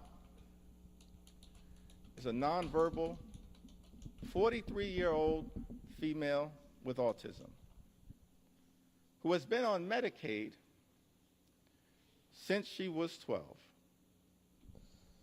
She's had 3 major surgeries and 6 or more outpatient surgeries, all made possible because of Medicaid. We would not have been able to get our daughter what she needed if it wasn't for Medicaid. She also has a seizure disorder and is on several medications. Some of them are way too expensive for us to afford on a blue-collar income. Finding doctors that are good and accept Medicaid are few and far between. But some doctors are better than none. And the only way our daughter will get any medical care at all. She is one of the most vulnerable people in society. And caring for her is a full-time job. For myself and her father, who are both retired and are full-time care providers for her. I am not sure why anyone would want to take this help and service from people whose very life depends on the help it provides. I can't walk on my keyboard. That's a powerful and profound question. Why would anyone in this House vote to take away Medicaid from the American people amongst the most vulnerable here in the United States of America? Brenda from Arizona lives in Arizona's 6th congressional district, represented by my colleague, Congressman Juan Ciscomani. Garrett, also from Arizona. I'm still in the A section right now. So strap in as we make sure we lift up the voices of everyday Americans all across this country.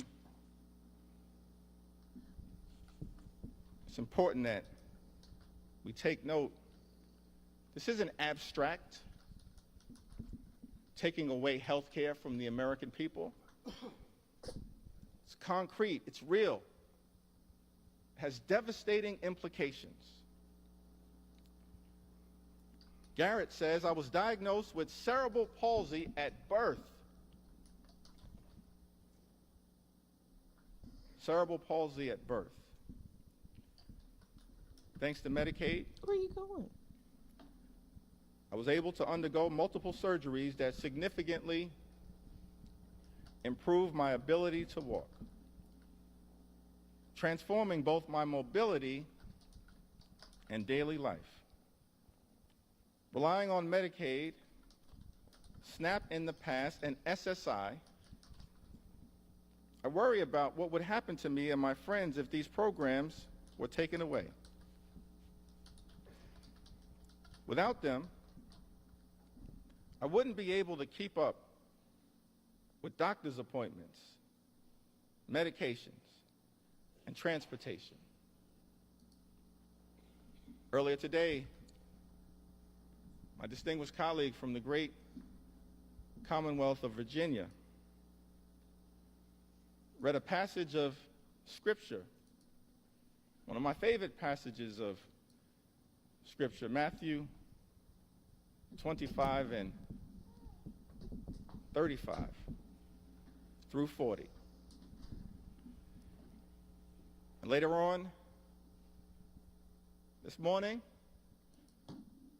as I continue my remarks, perhaps I'll have an opportunity to go a little deeper into the meaning of Matthew 25 and 35. What I can say is that all of us should be trying to lift up the least, the lost, the left behind, the poor, the sick, and the afflicted. Garrett tells us, I was diagnosed with cerebral palsy at birth. And the first thing that jumped out to me when I read this was that we're all God's children, and we should be looking after all God's children to the best of our ability, not running away from them and undermining their quality of life. So Garrett, we're going to continue to stand up and work hard on your behalf. Nancy from California. That's a great name, Nancy from California.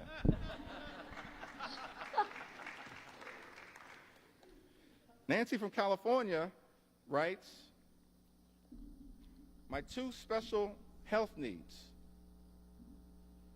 former foster children, depend on Medicaid for a dizzying array of health services, ranging from over 20 pediatric medical specialists and palliative care to behavioral health and occupational therapies.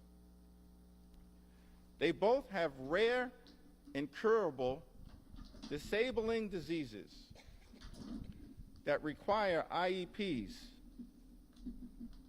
to navigate school. She continues, but I want to pause right there. I think that's an important point, talking about her children and the IEPs to navigate school. We should be looking out for children like Nancy's two beautiful former foster care children, her two special health needs children, as she calls them. It's one of the reasons why the Department of Education is important. Trump. Public schools are important. Just Nothing go to in this private bill school. Go to private school. public We can education. all afford in fact, that. This one big ugly bill represents an attack on public education. And that is not consistent with what we should be doing as we prepare to celebrate our 249th birthday and lifting up this pursuit of happiness. Nancy continues, the ACA protections for pre-existing conditions and the removal of lifetime caps are also essential. My youngest child requires medical care that I simply cannot afford, costing between $750,000 and $1 million per year, depending on how stable her health is. I work part-time, but the caregiver burden is too demanding for me to maintain a full-time job. As a single widowed mother, Medicaid has become a lifeline for keeping my kids as well as possible. Nancy lives in California's 1st congressional district, represented by my colleague, Congressman Doug LaMalfa. So I'm going to cut in here and just say that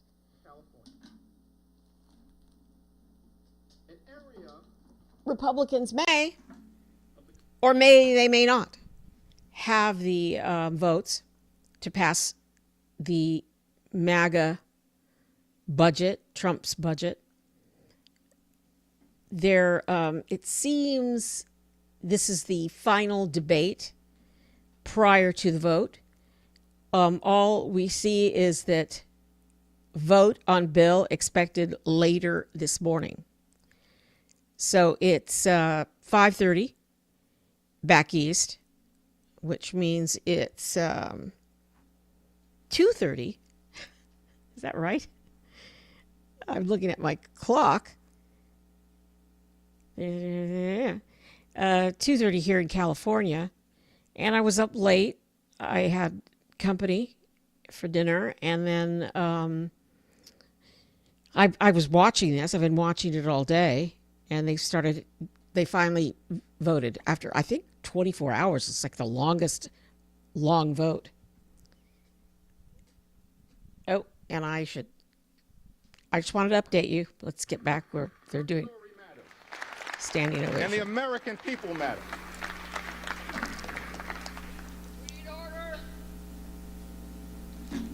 Takes many medications a day.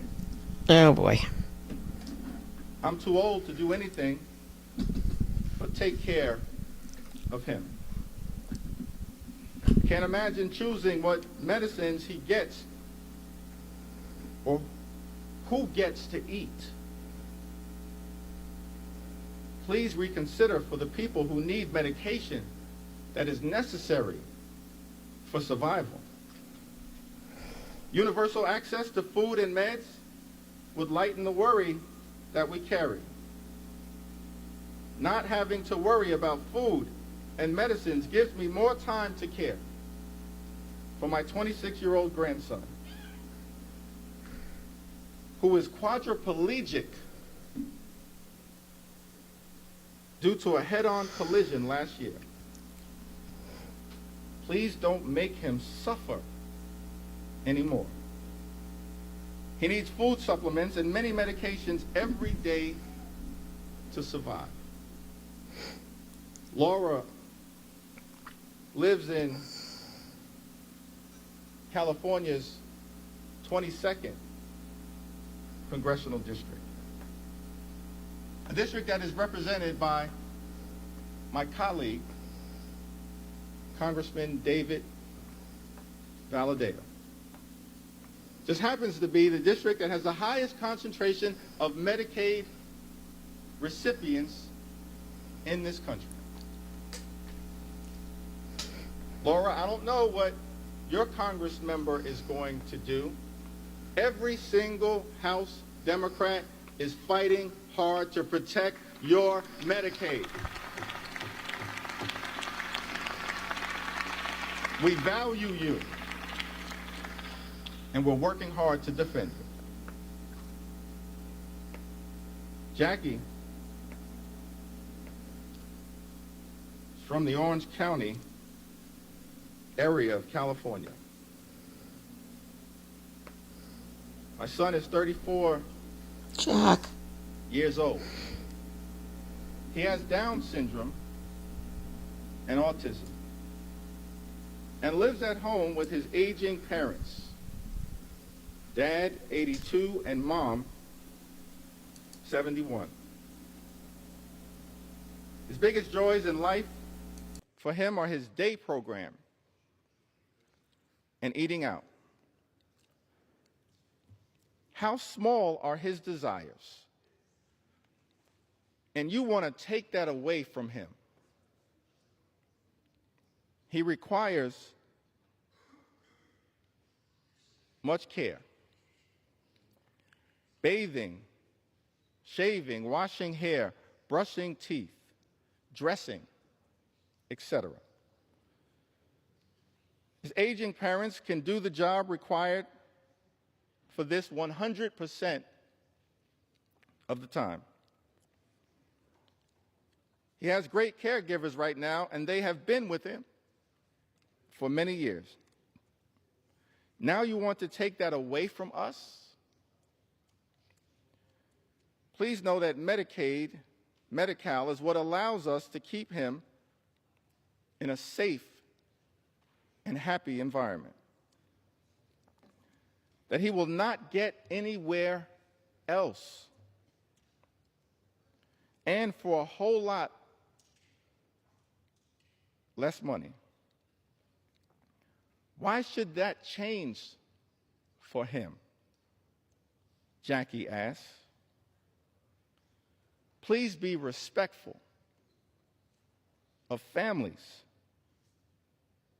who have high-need family members who need these services. Thank you for allowing me to speak on behalf of my son and everyone who loves him.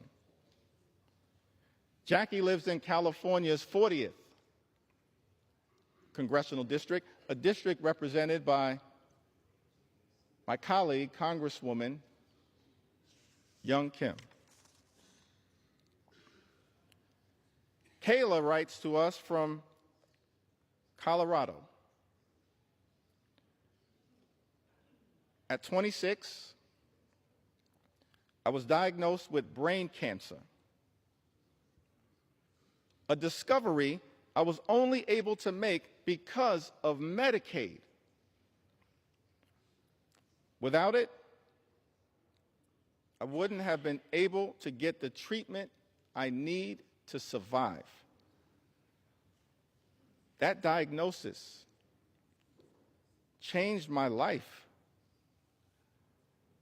And while I am grateful to be here, I can no longer work. Now I rely on disability benefits, food stamps, just to get by. These programs are the only reason I'm able to live. Without this support, I don't know how I would manage. Kayla lives in Colorado's 2nd congressional district, a district represented by the Assistant Democratic leader, Joe Neguse. Kayla, I can say to you that your Congressmember is fighting hard to protect you, just like every single member of the House Democratic Caucus.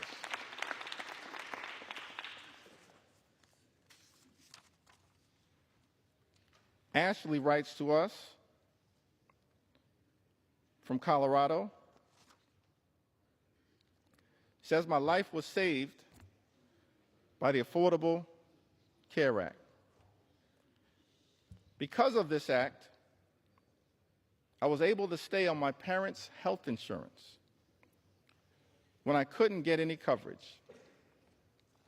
At the time, I was dealing with a myriad of health issues and would eventually be diagnosed with multiple chronic illnesses. Because of the ACA, when my husband and I were married, I was able to be added to his insurance without being denied due to pre-existing conditions.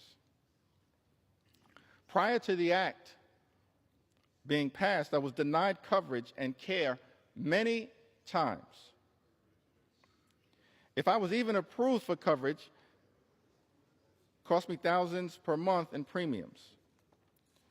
I was being penalized, Mr. Speaker,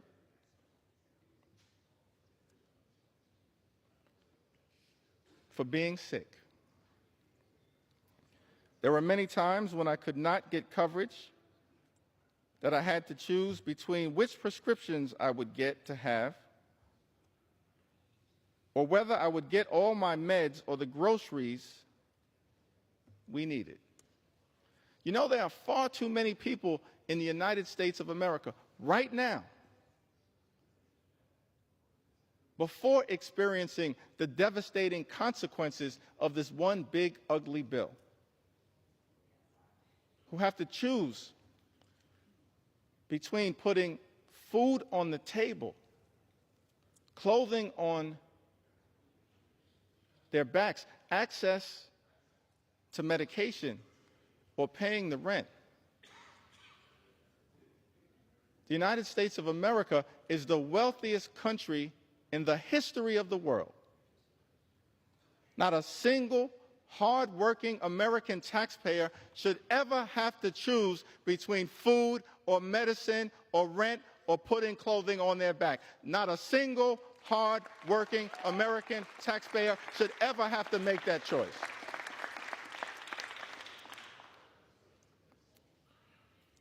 If people did not have to worry about health care being accessible, they would be able to be Why is this happening? I'm honestly, and when people are able to see why are they doing this? when they are unwell, they can stay healthy for longer periods of time. When people can stay healthy, they don't miss work. When people don't miss work, they don't risk losing When people can stay healthy, their jobs. they don't. The way things work now only encourages the constant classist act of keeping the sick and poor sick and poor. This should never, ever be a situation in a country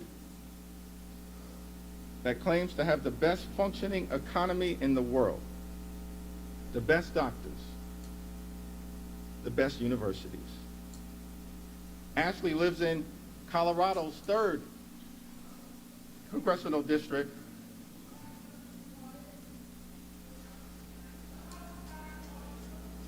Uh-oh. Something's happening. The gentleman is not recognized. The House will be in order. Ashley New York's recognized. lives in Colorado's 3rd congressional district, represented by my colleague, Congressman Jeff Hurd. And also writes from Colorado. Through the Medicaid waiver, Scott and son was placed in a group living situation that worked out for a while, but was eventually kicked out. So if you're wondering what's going on, Hakeem Jefferies, minority leader, is reading real-life stories from people who've written into Congress talking about their health care issues.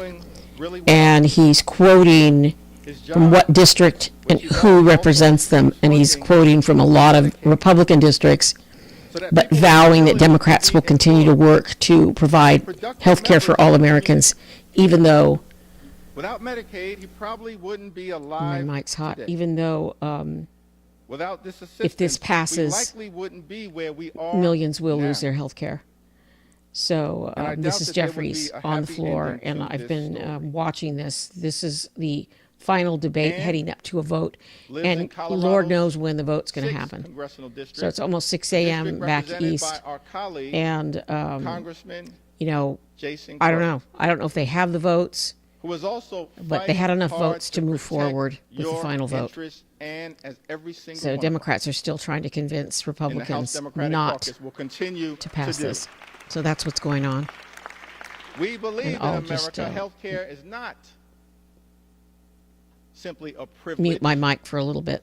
that should be afforded to the wealthy, the well-off, and the well-connected. It's a right that should be available to everyone.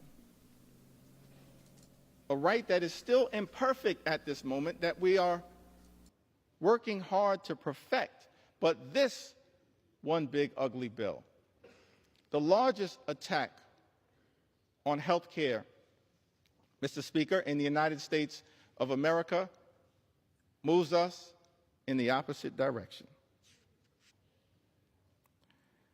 Daniela is also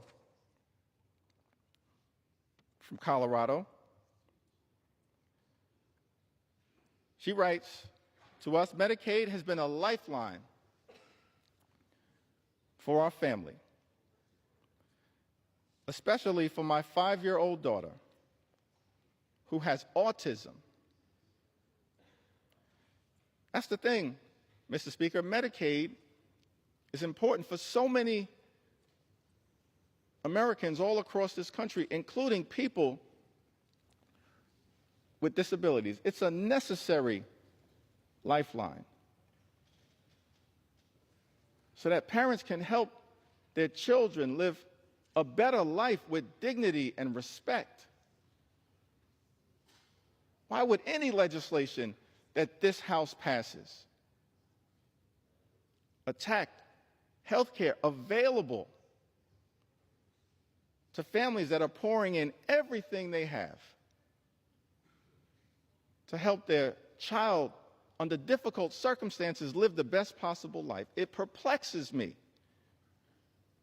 Mr. Speaker,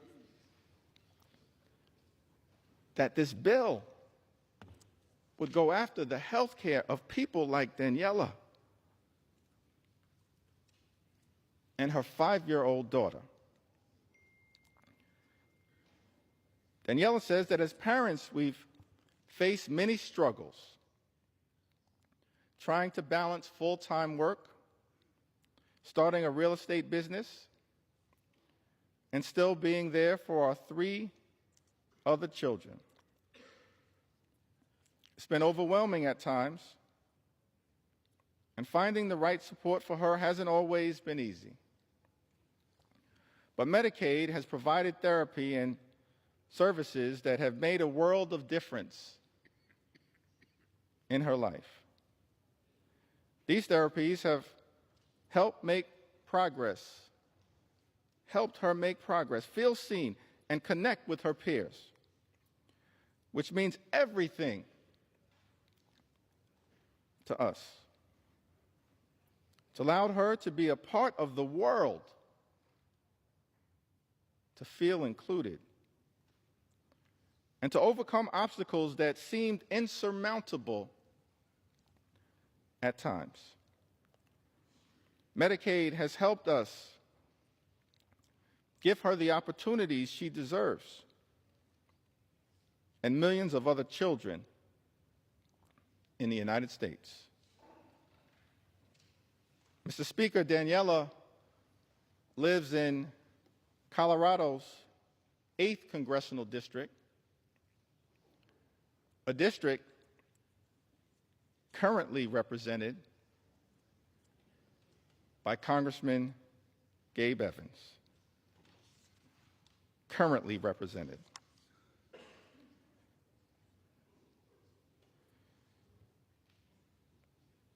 Mr. Speaker, we heard from Martha, who writes from Florida. I have an adult daughter with developmental and intellectual disabilities who needs Medicaid for her medical care. As a mom, I worry a lot about what the future will hold for her. Will she have access to quality medical care when my husband is no longer able to provide for her? Please support individuals like my daughter who are vulnerable and need our help. Thank you from my heart. Martha lives in Florida's 7th Congressional District, a district represented by our colleague, Mr. Speaker, Congressman Corey Mills. We've heard from people from the heartland of this country. In Indiana, Kim writes to us, SNAP and Medicaid were lifelines when my children were younger. At least when I was able to get them. As a single mom, working my way up from low-paying jobs, we often had too little food. My dinner was the combined uneaten food from my 4 kids' plates. Even then, keeping benefits was difficult due to missing or late paperwork, faxes lost to the ether. I sometimes worked 3 jobs and cried too often when the letter came saying benefits were suspended. When that happens, you end up hungry for weeks until it's straightened out. Kim lives in the 9th Congressional District of Indiana, Mr. Speaker. She says, SNAP and Medicaid were lifelines when my children were younger, at least when I was able to get them. Let me park right there for a moment, because one of the arguments that I've consistently heard made, Mr. Speaker, by our Republican colleagues on the other side of the aisle is that they weren't going after Medicaid recipients, that no benefits would be taken away as a result of these so-called work requirements.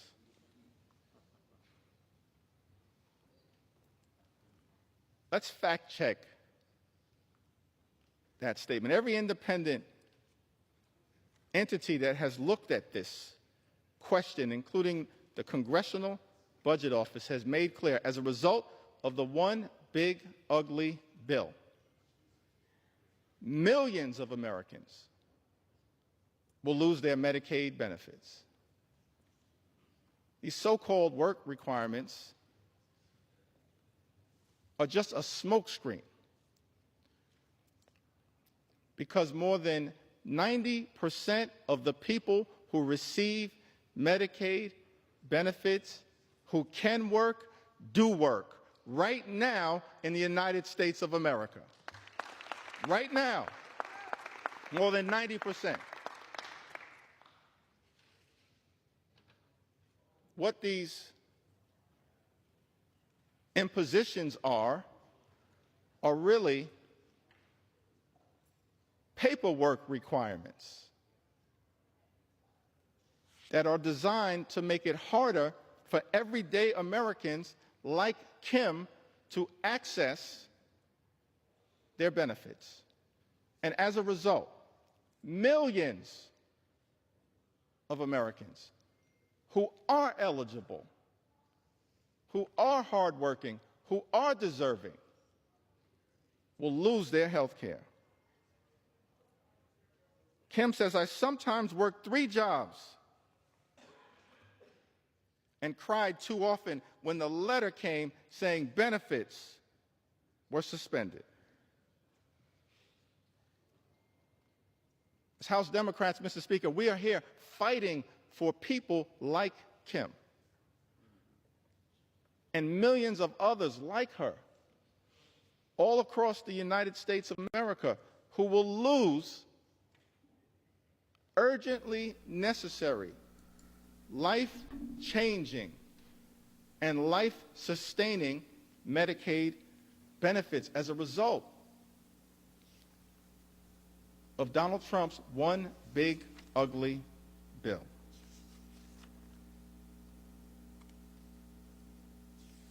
We hear from Maria from Iowa, in the great heartland of this country. Maria writes to us, in 2021, I got seriously sick with COVID. I ended up in a coma for 12 days. Spent 3.5 weeks in the ICU. And then another 3 weeks on the recovery floor. If it wasn't for Medicaid, I wouldn't have received any of the care I needed. I honestly don't know where I'd be today. I don't know what my family would have done. Without Medicaid, I wouldn't have made it. If I lost Medicaid, it would completely change my life. I wouldn't be able to afford my insulin, diabetes medications, blood pressure medications, or see my endocrinologist, all of which are life-sustaining treatments. I also need to see my pulmonary specialist regularly. Without Medicaid, my health would deteriorate rapidly. That's a statement that applies to millions of Americans all across this great country.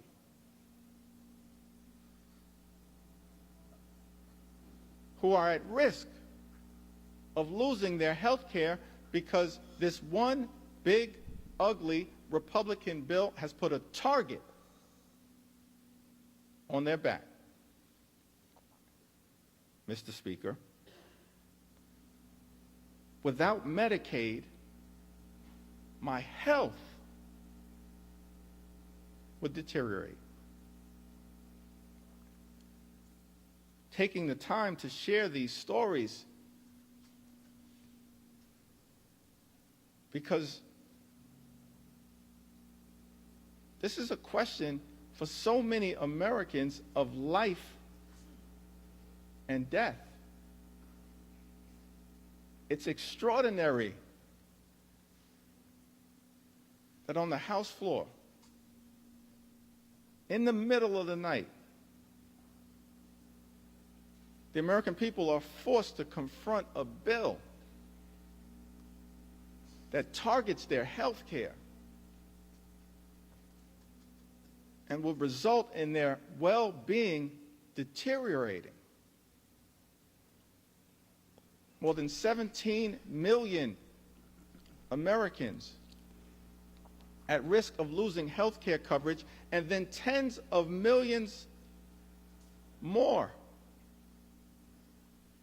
experiencing increased premiums, co-pays, and deductibles as a result of the attack on health care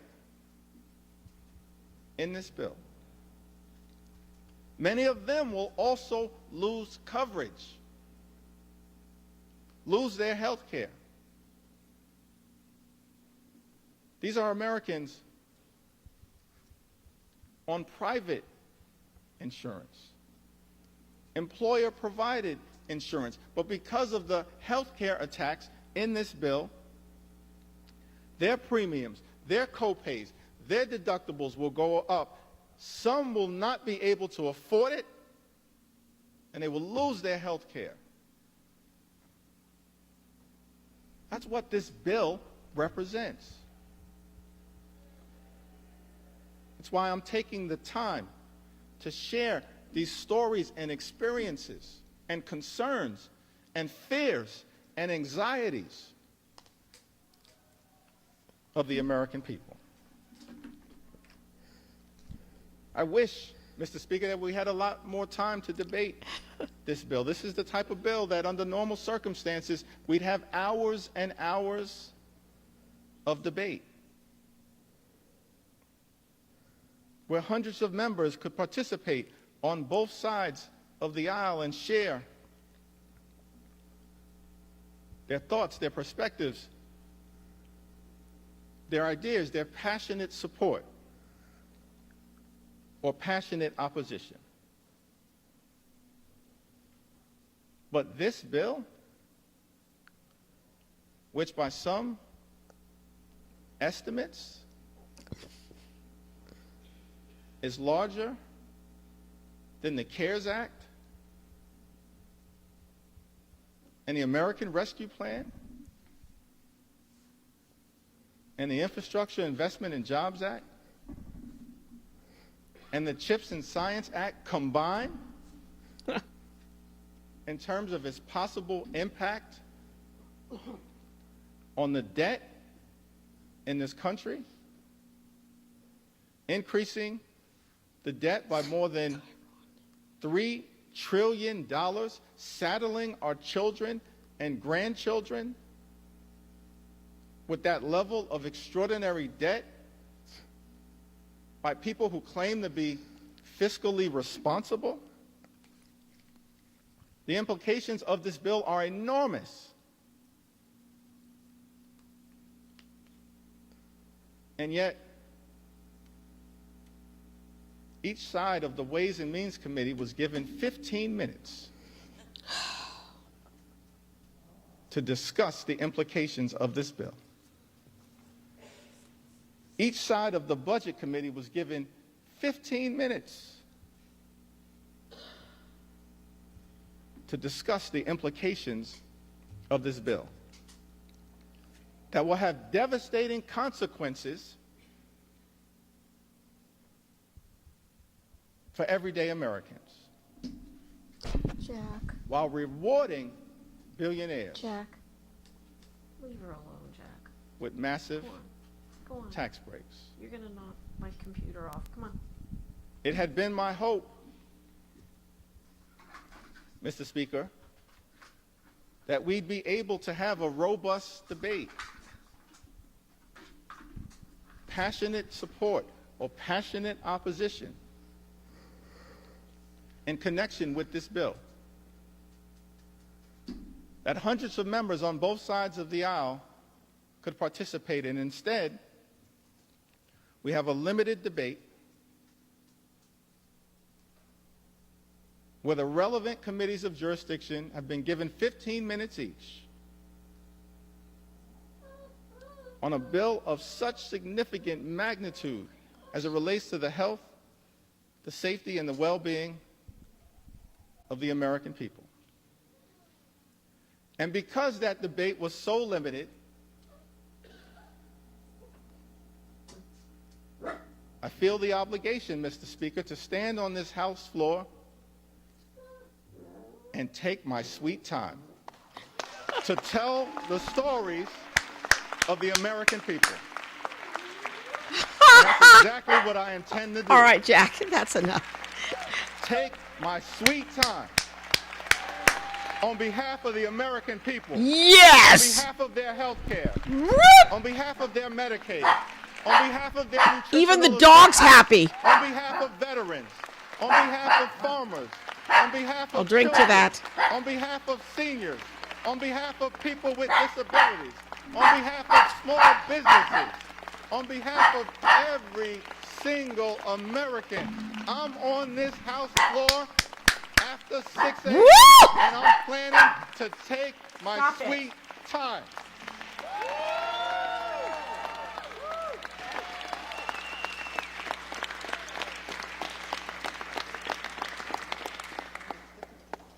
All right, the dog's out of control. I got to take him for a walk.